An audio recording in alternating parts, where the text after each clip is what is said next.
বেরিয়ে এলো ওসমান হাদির হত্যাকাণ্ডের ভয়ঙ্কর সব তথ্য। তদন্তে স্পষ্ট, এই কাণ্ড নিয়ে একা ছিল না, তার পেছনে ছিল বড় একটি সংগঠিত দল।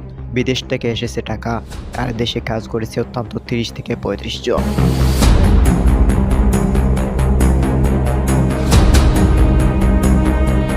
অনুসন্ধানে উঠে এসেছে এই হত্যাকাণ্ডে কোনো হঠাৎ সিদ্ধান্ত নয়, বরং দীর্ঘদিনের পরিকল্পনার ফল।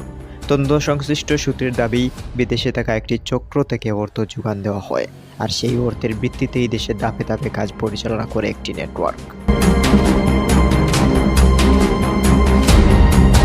তদন্তে বড় মোড় আসে যখন মূল অভিযুক্তের বাবা মাকে গ্রেফতার করা হয়। গ্রেফতারের পরপরই বেরিয়ে আসে যোগাযোগের তথ্য, অর্থের উৎস এবং সহযোগীদের ইঙ্গিত। অভিযুক্তের বাবা নিজেকে নির্দোষ দাবি করতে বলেন, আমার ছেলে কি করেছে না করেছে তার জন্য আমরা কেন জেল কাটবো। এই বক্তব্য তদন্তের নতুন প্রশ্ন তৈরি করছে।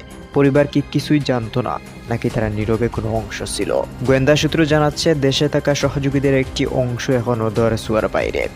তাদের অবস্থান গোপন, যোগাযোগ বিচ্ছিন্ন এবং অত্যন্ত সতর্ক। এমনকি একাধিক অভিযানের পরও তাদের পুরোপুরি শনাক্ত করাই যায়নি।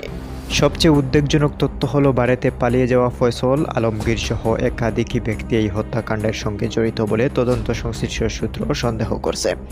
সূত্রের দাবি, কয়েক কোটি টাকার একটি মিশনের অংশ হিসেবেই ওসমান হাদিকে টার্গেট করা হয়।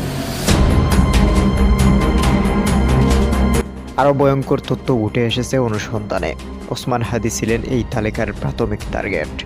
এরপর সম্ভাব্য ঝুঁকিতে আছেন হাসনাত আবদুল্লাহ, ব্যারিস্টার ফুয়াদ এবং আর অনেক জন দেশপ্রেমিক ব্যক্তি।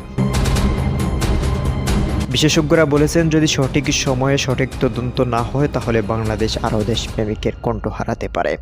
এটি শুধু একটি হত্যা নয়, এটি রাষ্ট্রের নিরাপত্তার প্রশ্ন। ওসমান হাদির মৃত্যু একটি জীবনের শেষ, কিন্তু এই মৃত্যু খুলে দিয়েছে একটি ভয়ঙ্কর নেটওয়ার্কের দরজা।